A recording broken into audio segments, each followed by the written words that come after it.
Well, hello, everybody.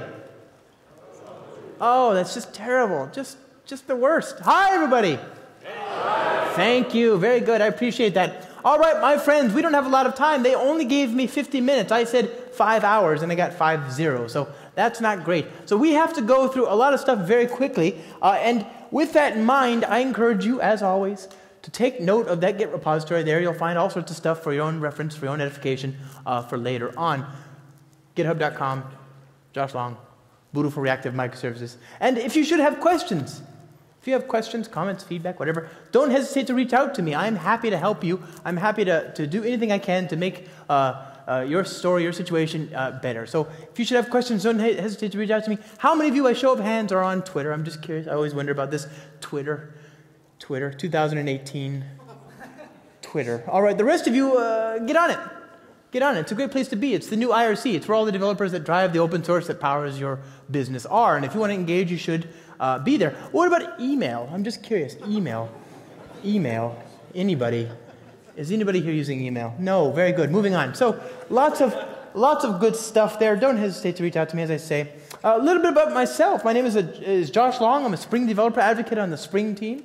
I'm an open source engineer and contributor. I am a Java champion, and I wrote a book called Cloud Native Java with my friend Kenny, and I also do these YouTube videos called Spring Tips, and you can find the playlist for them there. It's there's like 40 videos. Each one of them is like its own little talk. Just me at a keyboard looking at different bits of code. And as an open source contributor, over the many years, I've been working on the Spring team now for 8+ years. I've been a contributor to the various Spring projects for 10+ years, and in those many years, I have the dubious distinction of being the number one, top-ranked, most highly lauded, most visible, most highly acclaimed, most prolific contributor of bugs. But still number one.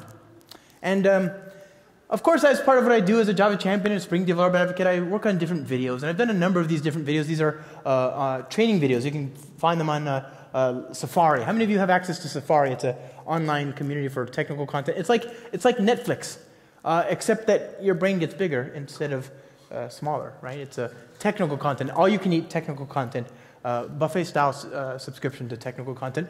And of course, I just finished my 5th book. I finished this book last year with my friend Kenny Bastani, and this book is called Cloud Native Java. And it's all about how to build applications that survive and thrive in the cloud in terms of Spring Boot, Spring Cloud, and Cloud Foundry. And this book is a roving tour of all things Springdom, right? It's an introduction to all these things that I think you're going to care about, and I certainly hope you'll read it. I'm a big fan of this book. I'm very proud of what we did, but I will just say, I'll just put it out here. I'll just go ahead and say it. It did take a little longer to get done than I had expected. It took a little longer than we had expected to finish it. Okay, it did take a long time. But we thought, Kenny and I, we're both pretty good at this stuff. We thought, with what we know and our valued, privileged position within the community, our understanding of what's what, we could be done 6 months in and out, no problem. What with software estimation being a solved science, we thought 6 months we would be done. But it did take, in point of fact, just a little longer than 6 months. We thought 6 months, no problem, in and out, we'd be done. But it did, like I said, it took a little longer. Okay, it did, and I'm not saying it's O'Reilly's fault. Okay, I'm totally not saying that. Why would I, why would I say that? No. It's, but I'll go ahead and I don't mean to air my dirty laundry. But there was a bit of a rancorous, cantankerous, sort of arduous deliberation that went on between us, the author team, and our publisher O'Reilly that delayed the book just a little bit. It did take a little longer than we'd expected. It took 2 years. Okay, it took 2 years. It took 2 years to get this book out, and the crux of the matter, the thing that delayed us the most, was the back and forth, the ongoing back and forth, the deliberation over the animal on the cover. We spent a long time on that. It did take it took 18 months. Okay, it took 18 months to get that animal, but we eventually settled upon the blue-eared kingfisher. The blue-eared kingfisher is a bird that is indigenous to the Indonesian Java Islands.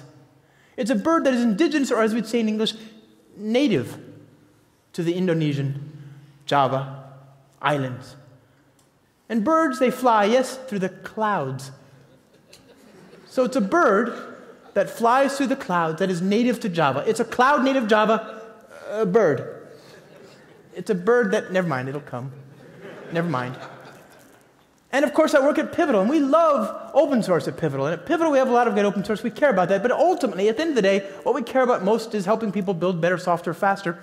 And we see that an easy way for them to do that is to embrace Conway's Law, to refactor their organizations into smaller teams, and to write microservices, lots of small, singly focused, independently deployable batches of work, microservices. This gives them a way to go faster. And when they move to this architecture, they discover, our customers, the people that are working in this, with this approach, they discover that there are some limitations. There are some things that they have to be prepared to address if they want to succeed in this journey. And they discover that there are pain points. And so normally I talk to organizations about things like Cloud Foundry, a platform for building, to managing applications. I talk to them about Spring Boot as a way of building production-worthy services. And I talk to them about building, applications using Spring Cloud to address distributed systems complexity. And as people move to this architecture, more and more, they start moving more data over the wire, over the network. And as they move more data over the network, they see that they're starting to saturate their network buffers. The cost of moving data more and more over the wire starts to become overwhelming, and they start to appreciate that their systems, as written, are inefficient. It's expensive for them to move so much I/O over the wire based on the traditional approach to I/O on the JVM. And this cost, of course, gets much worse in the world of Spectre and Meltdown and whatever. So these traditional approaches start to show their inefficiencies at scale. As you start to conduct more and more data over the wire, you start to appreciate that there are limitations to the way people think about I/O on the JVM. Think about how Tomcat works. You have a request that comes in, the request comes in, a server socket accepts that request, a thread is then dispatched to produce a response. That thread is charged with the production of that response, and so long as that thread is being kept open, it's unavailable for anybody else to use. And most of the time that thread is open, it's being kept open to manage I/O, input and output, the movement of bytes from one place to another. And that's not such a big deal, so long as the time it takes for a response to be produced is less than the time it takes for another request to arrive at the server. But if it is not in your favor, if we have more requests arriving than we can produce responses, then we get into a resource contention issue. And this is an unnecessary, unfortunate problem. In this case, we are coupling the production of responses to threads in our thread pool. Threads are very expensive on the operating system, on the JVM in general, but in operating systems in general, they're very expensive. Operating system threads are very expensive. So it's a poor design to couple these things as we have in this way. And it doesn't need to be this way either. That's the thing that's most galling about the situation. It doesn't need to be coupled. There have been mechanisms for a long time to say, here's I/O. Here is something that's like a file descriptor that has data. As data moves through this file descriptor, I want you, operating system, to manage this I/O for me and call me back when there's activity. I don't want to worry about it for now. When there's something I can work with, let me know. But in the meantime, you manage it. This mechanism has been there forever. And so we need some way to support that asynchronous sort of callback-centric approach to I/O. And the JVM has Java channels introduced in 1.4, Java NIO channels. That gives us a way to sort of solve this problem. And yet, we still don't use it. It's not computationally what we think about. We don't write our code using input streams and output streams. Why would we any sooner write our code using these channels? We need some sort of metaphor at a higher level that allows us to think about the world in terms of these asynchronous, sort of potentially unbounded amounts of data that are coming from these things, from sources and sinks. So we've lacked a metaphor. We've lacked a way to discuss it. And this is what the reactive stream specification gives us. It gives us this metaphor, these types that we can use to describe potentially asynchronous, unbounded amounts of data. The reactive stream specification, as useful as it is only the beginning. You see, what good is this if we don't have support at the higher levels of the framework? What good is it if our web framework doesn't support it, if our data access layer doesn't support it, if our security framework doesn't support it? We need support at every level. So the thing we're going to talk about today is building microservices using Spring Boot and Spring Cloud with the theme of reactive programming in the background, forefront, foremost in the foreground here. We need to think about reactive programming end to end. So we're going to start our journey today building some new software. We're going to talk about building services that are robust and that benefit from that robustness. But keeping in mind that we're building on Spring Framework 5, which was released last September, Spring Data K, Spring Security 5, and Spring Boot 2.0, which was released just about a month ago. And then we're going to look at Spring Cloud Finchley. Spring Cloud Finchley is not quite GA, but it should be very soon. Of course, the astute among you and the Londoners among you will, of course, recognize Finchley as a tube stop here. You see, we name all of our Spring Cloud releases after tube stops here in London, so I love that part very much. So just to make things more fun, we are, of course, faced with an ever-important question. Java or Kotlin?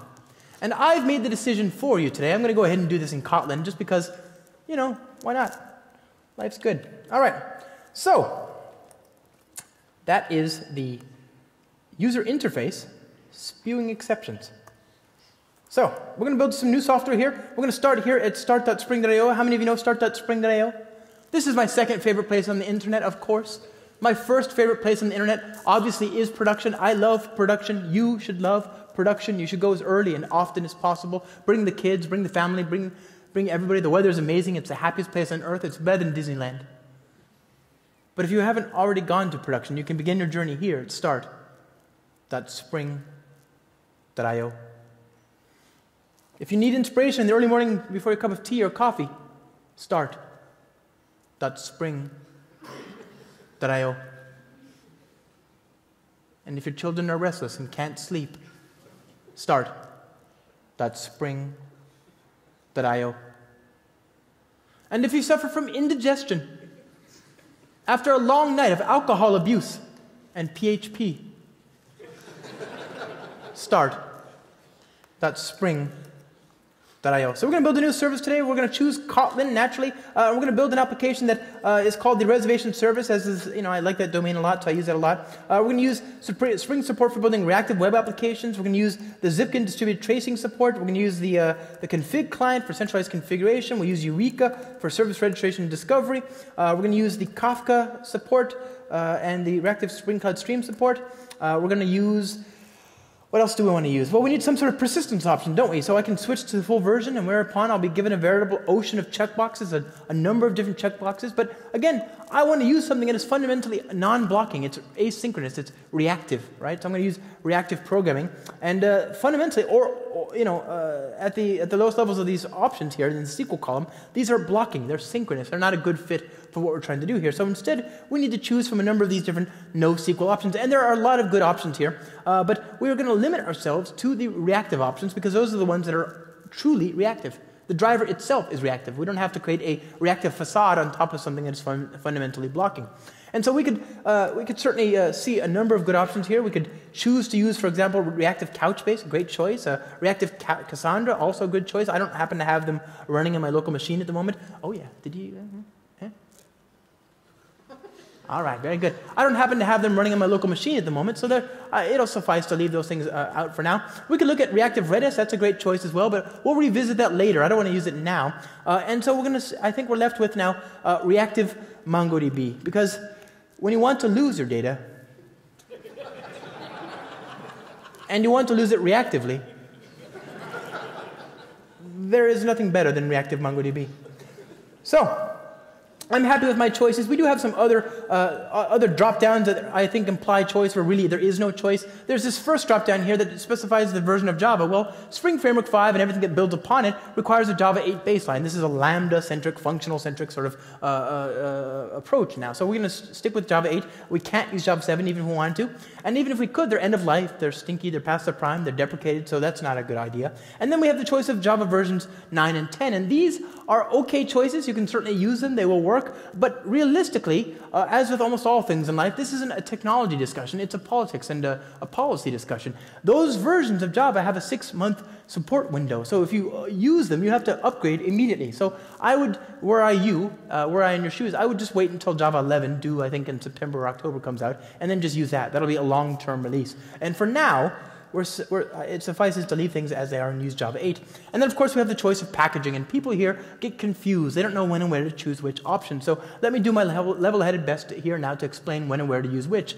If by some fluke of physics, some terrible tragedy of time-space, you should find yourself somehow transported to the distant past, then choose .war. But if you're here with me in 2018, then choose .jar. This is a big part of my overarching and guiding personal philosophy of make jar, not war. Now, I'm happy with my choices. Reactive Web, we've got Reactive MongoDB, Eureka, Config, CloudStream, Kafka, Zipkin. Do we need anything else? Actuator for observability and operational concerns. I think that's it for now. Let's go ahead and generate that project. And so I am going to go to the downloads directory here. CD downloads. All right. And I'm going to open this up in my IDE. Doesn't all that much matter which IDE. Again, as usual, I'm probably just going to use IntelliJ. All of these things, anything that supports Kotlin or Java 8 will be fine. And we're going to go ahead and build an application that takes advantage of the reactive support in Spring. So we're going to very quickly go ahead and comment out some of the bits that we don't need just yet, including these things here. And we have now the support for configuration. We want to comment that as well. All right, very good. Look at that. So we have now a regular Spring Boot application that has reactive support. And I'm going to go ahead and build a simple application using Kotlin. This is a top-level class. This is a top-level function. And what I want to do is I want to save data into a database. So I'm going to create a class that has an entity. By the way, do you want the font to be a little larger? Is that too small in the back? Anybody want it? It's okay?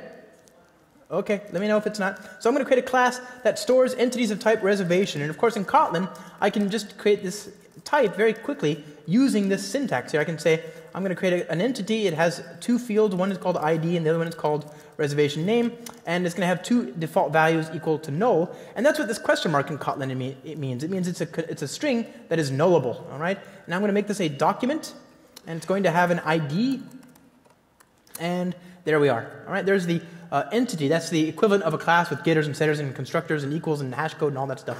And now I want to be able to persist instances of this entity into the database. So I'll create a reservation repository. And this is going to extend the reactive repository, reactive Mongo repository, managing entities of type reservation whose primary key is of type string. Now, if this should look very familiar if you've ever used regular Spring Data repositories, here we have the methods for supporting things like creation, reading, updating, and deleting. And you can see here that we have a publisher. This is that reactive type that I was telling you about from the reactive streams. It is a thing that emits items. A subscriber is a thing that receives those items. Each time there's a new item that emitted, the onNext method gets called. If there's an error, the onError gets called. If there's when it's done, it calls onComplete. And when the subscriber is first initialized, the first time there is data to be processed, the onSubscribe method gets called, passing in a subscription. That subscription represents the link between the client and the service, the producer and the consumer. And that subscription is how the consumer signals to the producer, listen, I can only handle 10 more records or X more records at a time. This is how you make sure that the producer can't overwhelm the consumer.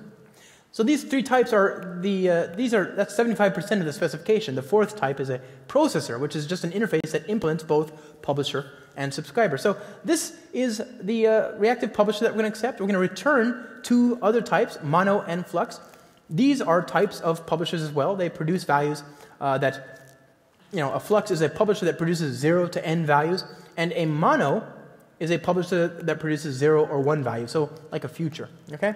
So now I've got this reactive publisher, and I want to save data in the database, but this is Kotlin and Spring 5 and so on, so I can take advantage of a nice DSL here. You see in Kotlin,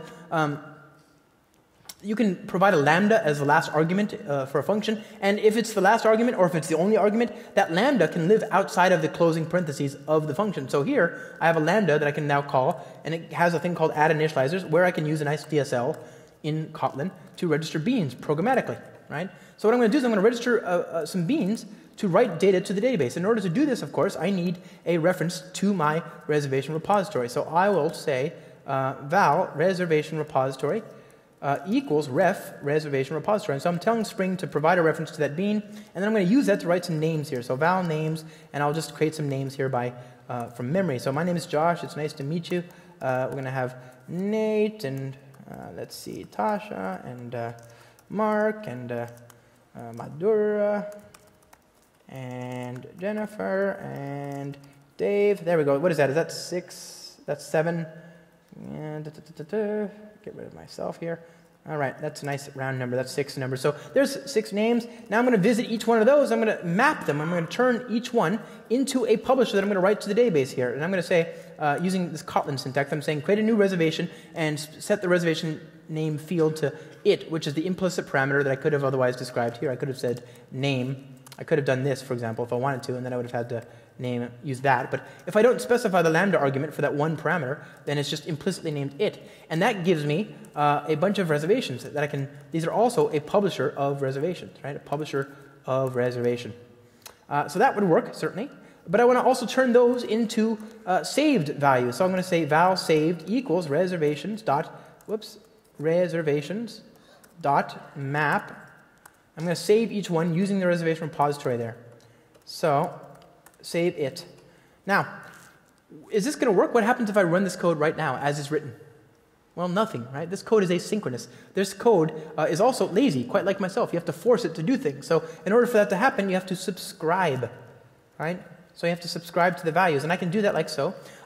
If I leave this code as is, it'll certainly work, but we run into another problem, which is that, well, how many of you know the expression, a broken clock strikes true twice a day? It means by virtue of the fact that the hands on a clock are frozen, a broken clock, the hands on the clock are frozen in place, they're fixed in place. Because they're frozen, they're not moving, but they're still correct at least twice in the day, once in the AM and once in the PM. The same is true for MongoDB. Every now and then it will save your data. Not often, but it will. And so I want to make sure that we don't have any duplicate data, so I want to go ahead and delete the data. I'm going to say reservation repository.delete all. And now I need to force, I want this line to run, but obviously it's a publisher as well. I get a publisher back from delete all. And I can do that. I can say .subscribe, that's certainly one option, but this is, as I say, asynchronous. There's no guarantee that this line will execute before these lines. So I need to force them to. I can actually say block, that's certainly one option, but that introduces an unnecessary block into my fundamentally asynchronous code. So rather than do that, I'm going to use the operators that the Reactive framework that underpins Spring support for reactive programming, gives me. These operators let me write fairly deterministic looking code, and I get asynchronous results. So here, what I'm saying is reservation repository find all, and then save, right? So what I've done here is I've said delete everything, then write all that to the database, then get everything back out of the database, and then consume the results and print it out. All right, so let's go ahead and see what happens when we run this. This is the nice thing about this is that I can run this on different threads, right? There's actually a thread pool and a scheduler behind the scenes. I can say .subscribe on.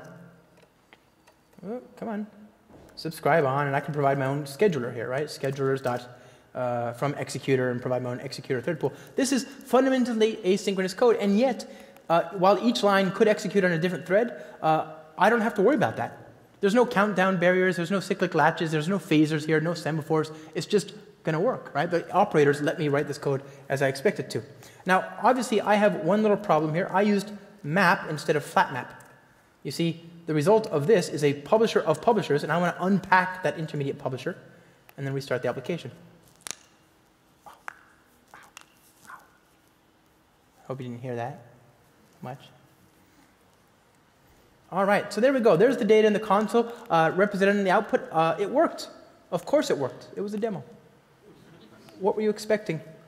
That was always going to work. That's not really, as usual, that's not really the reason we're here. What I focus on, what I care about, the reason I traveled to London is to talk about this. This is the ASCII artwork in Spring Boot.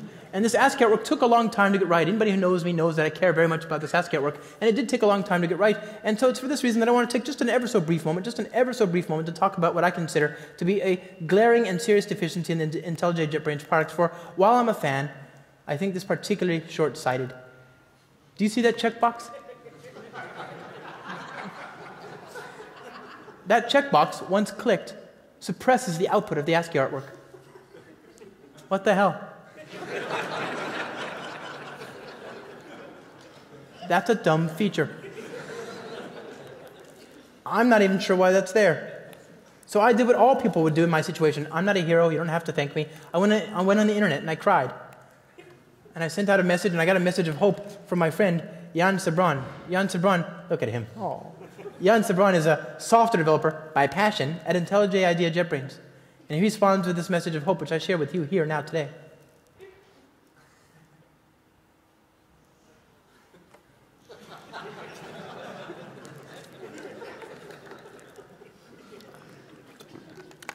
And so I'm encouraged by this. I have hope that this will be in the next release. I mean, this was 2016. I'm still waiting, but whatever.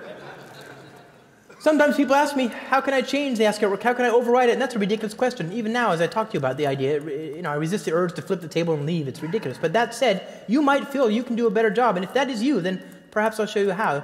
I'm going to copy this banner.txt file here to source main resources, banner.txt, and do a maven clean. Let me kill this application here first. Do a maven clean spring -boot :run, and maven clean -spring boot. Okay, and that's going to go ahead and recompile the code with that banner.txt in the application context. And there you go. You can see that's not bad. Not bad. Not bad. I'm a fan of that. There's several things to appreciate about this. First of all, meow.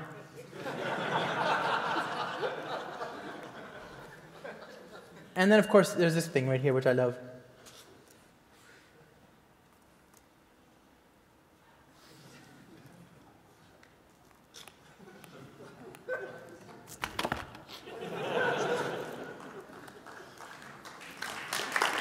Thank you.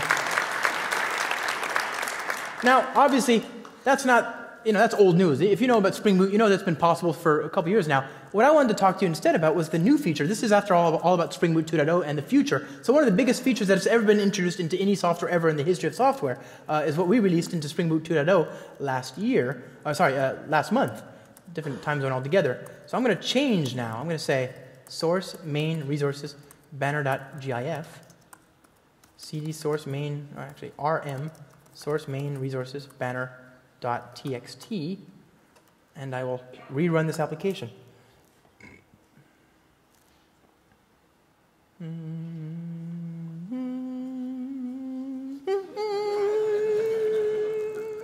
Bum bum bum bum bum bum bum bum.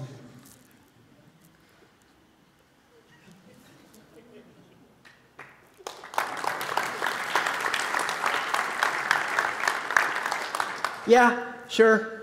I don't even care that it adds like 30 seconds to the startup time. Don't even care.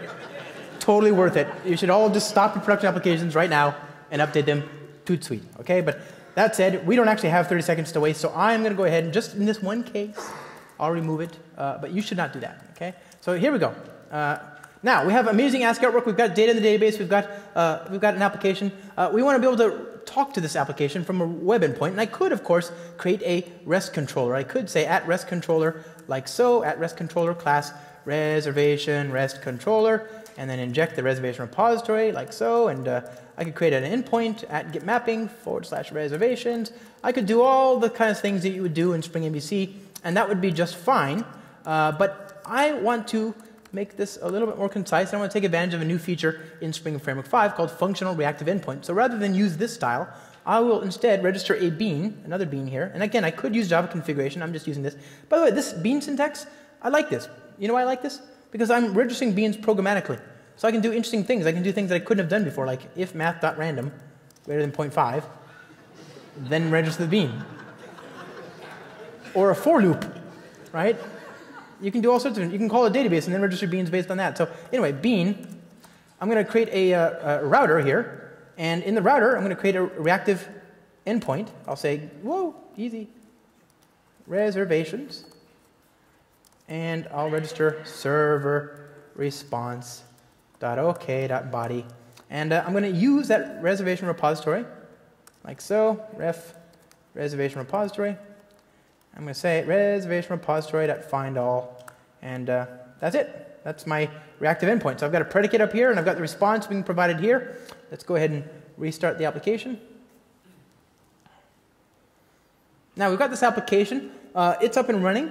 We can hit the endpoint here, Chrome, localhost 8080/reservations. There's my data. Of course, that worked just fine. In Spring Boot, you know, we have the Actuator. The Actuator is these are a set of endpoints that surface information about the running application. They support observability. And I want to make sure that you understand that that's there. We'll see that in a minute. As we start to, you know, as you can see, we've got an application that's able to talk to the database. We've got a REST endpoint. We can probably now think about scaling out. We can start to see that we're going to run into problems that you only start to appreciate as you scale out. One of which is configuration. Right? We're going to need to be able to centralize our configuration to be able to get our configuration from some other place instead of having it all hard-coded in that build inside of that jar. So I'm going to use the config client, and that config client will allow me to draw my configuration from a config server. And I happen to have that config server running on localhost 8888. So I'm going to identify myself, for example, as the reservation-service /reservations. You can see that there's data there coming from the config server. And you can see that I've got a message and a server port and all that stuff. Obviously, this is the wrong message. This is completely yesterday. I've moved on. I'm a different guy. That's some other city. I'm sorry. So I'm going to change that configuration to reflect that reality. I'm going to be able to inject that configuration and use that port. And in order to do that, now that I've got the client on the class path, I just need to give this microservice a name, reservation-service, like so. And I'll build an endpoint here that, by the way, also, nice thing about this, you can do the same thing. If math.random greater than 0.5, right? You can programmatically register things using, you know, normal constructs as opposed to annotations. So that's cool. So now, at git/message server response.ok.body, and this is going to be the message that I'm going to get from the environment, the Spring Framework environment. In order to do this, I'm going to get a reference to the environment, like so. Ref environment. Don't ever do that one. Never this one. Always the second one. Careful. Okay. So I'm going to use the environment, and I need to get the message. So I'll get the message value from the environment. I'll say env.getProperty, like so, message. And what this gives me is a nullable string, right? So I have to say string question mark. And I can pass that into the value here, and then put that into this, et voila, right? There it is. The problem, of course, you can see is that this isn't happy. Flux.just isn't happy. I need to tell the compiler to ignore the fact that this is nullable because flux.just is expecting a non-nullable value. So there's a couple ways to do this. Normally, I solve my problems by yelling. And in Kotlin, you can do the same thing in the code. Right? Get rid of that. Fixes everything. Right? It's nice to know that the framework, the compiler is syncing the same way I do. You could also do the Elvis operator, right? In this case, it's saying use the thing on the left if it's not null, otherwise use the default value. And it's called the Elvis operator because if you turn your head, it kind of looks like Elvis, right? So that's awesome. But of course, in Kotlin, there's an operator overloading, so you could just do message like this. I think that's even nicer. And that actually returns a non-null value. Okay. So this is my endpoint. Just to show you that that's working. We'll go ahead and restart it. Now I've got the config server. It's a Spring Cloud config server. It's running in the background. That's where I've got my configuration from. Whoopsies. Okay, small bug that they introduced. Remember, Spring Cloud GA isn't GA. Spring Cloud Finchley is not GA yet. So if you try this out, do that. This is a thing they found out yesterday that I'm sure will be fixed not now because I'm on stage, but tomorrow. Okay, so let's see. Come on, 2.01.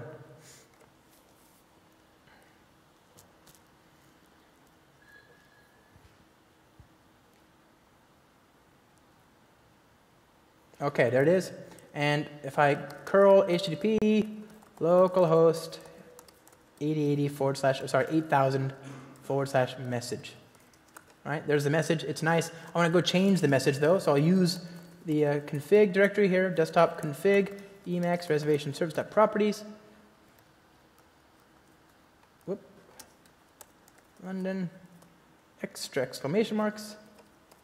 Good. Git commit -a/-m, YOLO. All right. So what I'm going to do is I'm going to tell the config server to redraw its configuration by hitting the Actuator endpoint. This is an Actuator endpoint that's running on my new microservice, my reservation service. It's going to use the content type application JSON, and it's going to send an empty HTTP post. Okay, now when I hit the, what endpoint did I call?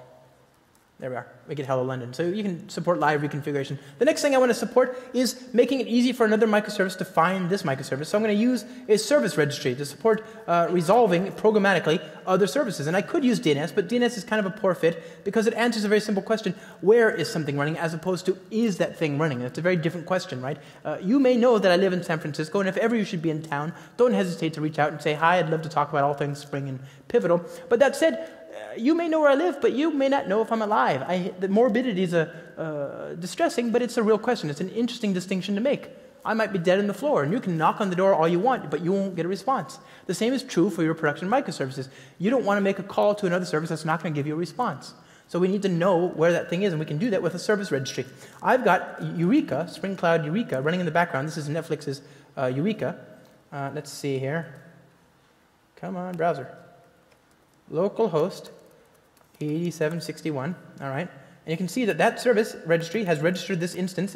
There's the service, it's up, it's on this ID and this port and the service ID. And now we can build a client to talk to it. And this is going to be a Java client, because why not? And we use the reservation client, we're going to use the reactive web support, we're going to use the config client, Eureka discovery support, Lombok to make it a little bit easier to create Java classes and Java code. We're going to use Spring Cloud Gateway, we're going to use Hystrix, a circuit breaker. We're going to use reactive Redis, and we're going to use security, reactive Spring security. I think that's probably enough for our purposes, but just in case, Kafka and reactive Spring Cloud Stream. And is that it? Config, Eureka, Lombok, Zipkin, distributed tracing, reactive web support. It's probably fine. Let's just go ahead and leave it with that. And so this is going to be an edge service. It's a thing that will adapt requests coming in from the outside to the downstream service. And our edge service is a first port of call for requests coming in from the outside. And so we're going to handle cross-cutting concerns that affect all of our applications in a common way. And we can support these use cases in a single place in this edge service, rather than having to change every single downstream microservice. So we're going to create an edge service, and this is going to be, as I say, the first port of call. So we're going to give it the name reservation-client. I'll go ahead and comment out some of the bits I don't need just yet, including Zipkin and Kafka and the Spring Cloud Stream stuff and so on. We will leave that code as is. Now, think about if you're building an HTML5 application. HTML5 applications are very, very powerful, but they run in a secure sandbox. In order for you to make a call to a different service, you need to have access control origin headers on the downstream service. And you can certainly add those headers to every single microservice, but you would have to redeploy all of them, and you'd have to coordinate with other parts of the organization. That coordination is costly. It's the reason that we want to move to microservices, is to reduce that cost of synchronization. So rather than do that, let's instead proxy requests through this edge service. And we can do that using Spring Cloud Gateway. Now, Spring Cloud Gateway is a new project. It's reactive first in Spring Cloud Gateway, in Spring Cloud Finchley. In order to use Spring Cloud Gateway, you have to use a route locator builder. You say routes.route.build, and in the route, you define the spec for the route. You can have as many routes as you want. And here, I'm going to say that when a request comes into gw.sc, the host, and it matches this path /proxy, I'm going to say that I want to send that request to http spring.io:/guides, right? So I'm creating an edge service that'll match a certain host. Actually, just to make it a little faster, let's get rid of the vhost. But suffice it to say, this is the kind of stuff you could do with any old Nginx or mod rewriter, that kind of thing. So let's go ahead and run this application. That's an edge service, right? I'm going to go ahead and create a proxy endpoint on this edge service. Application, it's going to fail because of the Spring Boot 2.0.2. Oh. Do I have the config client in there? Config, yeah, looks okay. Well, oh, I don't have Actuator. Probably need that. So Spring Boot starter Actuator, good. Okay, so there's the reservation client. And we need to move to 2.0.1 because same problem for now. And reservation client has this endpoint, and if we go to localhost 9999/proxy, we are locked out because of security. So let me go ahead and comment out the Spring security stuff right now.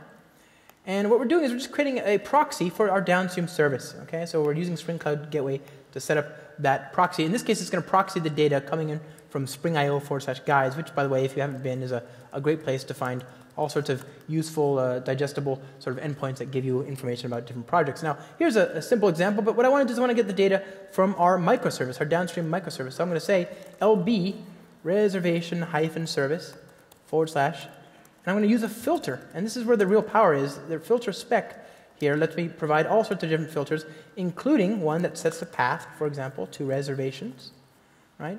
I could certainly leave it like that, but I can also do a lot of other interesting things with these filters. I could use a rate limiter. Suppose you have some sort of downstream service that falls over a lot, so you want to make sure you don't overwhelm it. You can create a rate limiter here. So I'm going to use rl spec, and I'll say rl spec dot set rate limiter. And here I'm going to keep, think about what a rate limiter does. It's going to keep tally.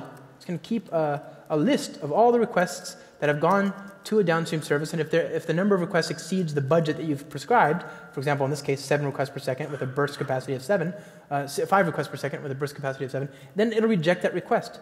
And in order for this to do its work, it's going to talk to Redis. It's going to look a key up, and it's going to find a number, an atomic number, basically, in Redis. Well, of course, in order to do that, it needs to know about the key resolver. Which key should it look to? So set key resolver. You could provide a static key, in which case it'll always use the same key for all users, for all attempts at making that call. Or in this case, we can look up the authenticated user. So I'm going to use Spring Security. And actually, this default authenticated user, that's the default, actually. This is what you get if you don't specify it at all. In order for that to work, I need to configure a few things here in Spring Security, reactive Spring Security, right? So we're going to say reactive. I'm going to do something terrible here, something that you should never tell my friend Rob Winch about. Spring Security lead Rob Winch. I'm going to create a hard-coded list of usernames and passwords. Return new map, okay? Users dot with default password encoder dot build, and here I'm going to say username is equal to user, password equal to password, and role is equal to user. All right. So there's a very hard-coded thing. Don't tell at Rob Winch. Okay. Very good. So there's my authentication. Now I need to answer authorization. Who gets to access different, what endpoints if they're authenticated? So here I'm going to use server HTTP security, and I'll say that I want to disable CSRF. I want to use HTTP basic, and I want to allow requests that go to the proxy endpoint I want them to be rejected or authenticated, and everything else is going to be allowed. So I'm going to allow that to go through. And finally, we're going to build this. All right. Now, I've got this reactive security configured. Go ahead and restart the application. We'll go ahead and try this out. Okay. So curl HTTP -v HTTP localhost 9999 / reservations, and we're going to say 9999 proxy. All right, and it says 401 unauthorized, of course. So here I'm going to say -u user password. All right, and when we do that, that works good. So now let's drive some traffic. While true, do done. Now I'm driving as much traffic as I can per second. And you can see that some requests get through and some don't. So here it says 429, too many requests. 429, and then there's some JSON there. So that's working. And of course, this is a very simple example, but I can do all sorts of other things as well. If I wanted to have an endpoint that showed me information about a specific application, I wanted to show a particular endpoint, I could create a functional reactive web endpoint here in Java, right? So I could actually say @bean router function server response routes. This is the Java equivalent of the router URL router DSL I showed you before. Router functions dot route request predicates dot get / reservations names, and I'm going to return a new handler function here. And when I see this, I'll return server response dot OK dot body, and I'm going to use I need some sort of reactive web client to make this call. So I'm going to create a bean, a reactive HTTP client called web client, and that web client needs to be made aware of our client-side load balancing, of our service registry. So I'm going to configure a filter here, a very simple filter whose name rolls right off the tongue, the load balancer exchange filter function. Get it? Okay, so we're going to put that in here. And I'm going to use that web client here. I'll say make a request, client.get.url equals HTTP reservation hyphen service / reservations. And when the data comes back, I want to turn that data into a publisher of type reservation. Well, of course, I don't have this type of data on the local class path. This class isn't here, so I'm going to say class reservation private string ID reservation name. And I'm going to use Lombok to make short work of creating the getters, the setters, and so on. All right, there's that. And now with this done, I'm going to take each reservation and map the data. I'll say r.getReservationName. That gives me a reactive publisher that has all the names in it. Names, all right.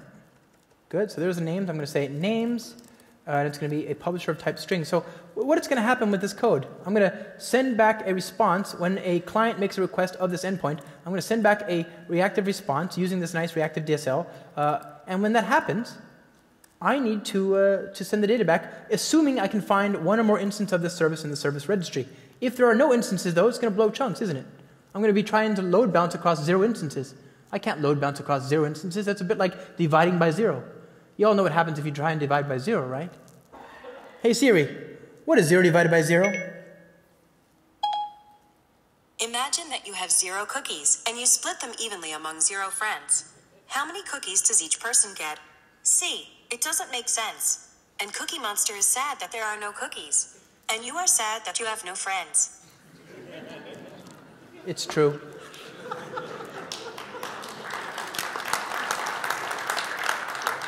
So we need to introduce a circuit breaker. So what I'm going to do is I'm going to say, call the fallback method if something should go wrong. So I'm just going to say eek, and then give it a command name, names, and I'll use eager, and then I'll tell it to build.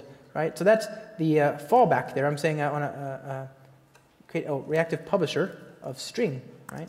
And I'll use that fallback instead of the actual names thing. There we are. So let's go ahead and run this. And while we go, we're going to run a little long here, my friends, so just hold on tight.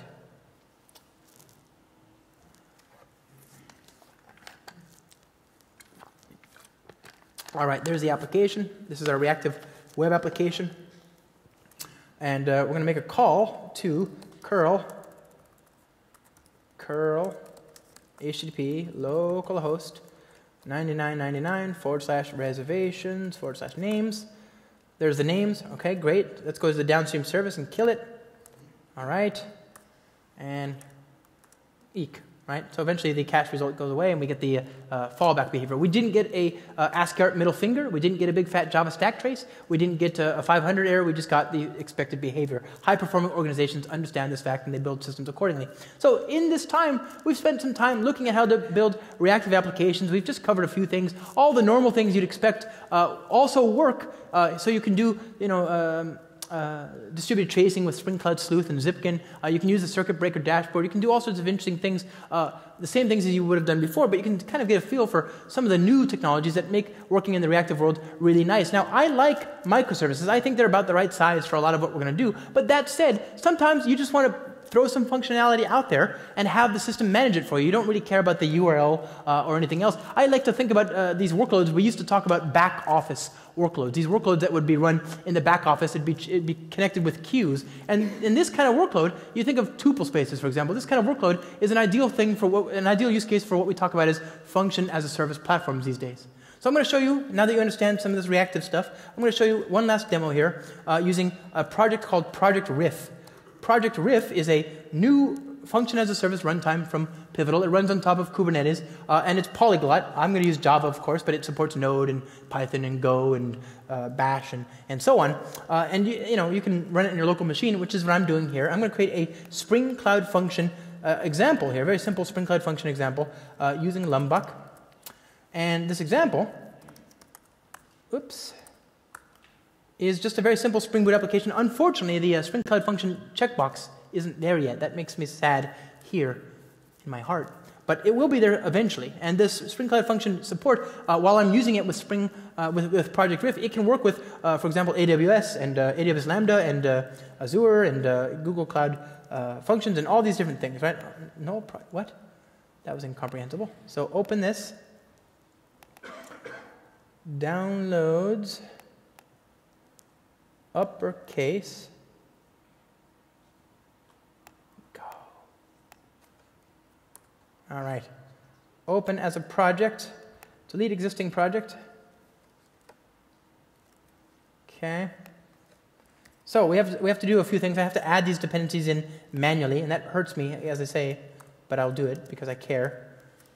Dependencies, dependency, Spring Cloud function dependencies, and this is going to be, it's a BOM basically, so scope equals import, and type equals POM. Great, and then in order for that to work, I need to bring in Spring Cloud function, Spring Cloud starter function web org Spring Framework Cloud. All right, so there's my function dependencies. And with that on the class path, I can build a very simple function. And again, I can write the same code and use Spring Cloud function to run this in different function as a service providers. So I'm going to create a function that takes a publisher of strings in and it produces a publisher of strings out. We're going to call this uppercase here. All right, and I'm going to just return a very simple function, return new function. And the data that comes in, incoming, here, I'll return mapped. So incoming.map x.to uppercase. Very simple. Right? Very, very kind of simple example. Okay. Now we're going to go to the console. cd uppercase, maven clean package. And meanwhile, I have this project riff. I have riff running in the background. So I'm going to do riff list. And you can see I've got nothing deployed just yet. And I'm going to go here now. I'm going to deploy this demo here. So target riff create Java, and the input Kafka topic on which the message invocation is going to arrive is going to be called uppercase. The name of the function is going to be called uppercase as well. The artifact that I want to use to run this is actually the jar, right? This is the binary artifact or the Python program or whatever. And the handler that I want to run when this gets invoked is uppercase, and the main class is equal to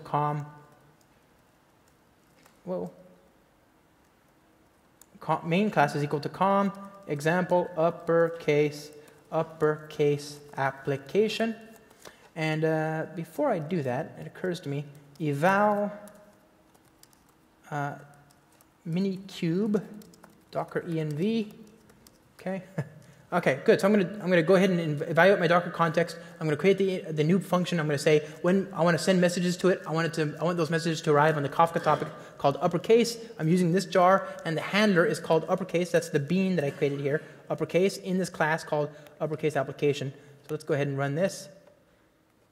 Let me just copy the reference just to make sure I didn't fat finger the reference there. All right, so paste. Unknown flag. Handler. Riff create Java. Yes. All right, there you go. So now, if I do riff list, you can see I've got a function there. Now I'm going to send a invocation to the function that's running in the function as a service platform. The data will be, hello, Devox, UK. And I'm going to ask for a reply. So I'm going to sit there and wait for the response to come back. Over here, down here, you can see that I've got these containers running in the background. I've got a pod running. It's starting the instance. There's a function that's been deployed called uppercase. It's 31 seconds, etc. And there's the uppercase value, right? Very simple example. Now, that was just an HTTP endpoint. I made a post to it. I used the command line client to do it, but you could use that through anything, of course. My friends, we've only begun to scratch the surface. I wish we had more time. If we had more time, we could have talked about all sorts of things. How to do testing for microservices using Spring Cloud Contract and consumer-driven contracts and consumer-driven contract testing. If we had more time, we would have talked about eventual consistency and reactive Spring Cloud Stream and Kafka support and RabbitMQ support. If we had more time, we would have talked about Spring Cloud Dataflow for service orchestration and composition. We would have talked about using microservices on top of Cloud Friendly and the reactive Java client there as well. If we had more time, my friends, we could have talked about all sorts of things, but I'm afraid, my friends, we're just about out of time. We're actually well past out of time. So I want to say thank you so much for your time here. I hope you got something out of it. You learned something new. Thank you for your time.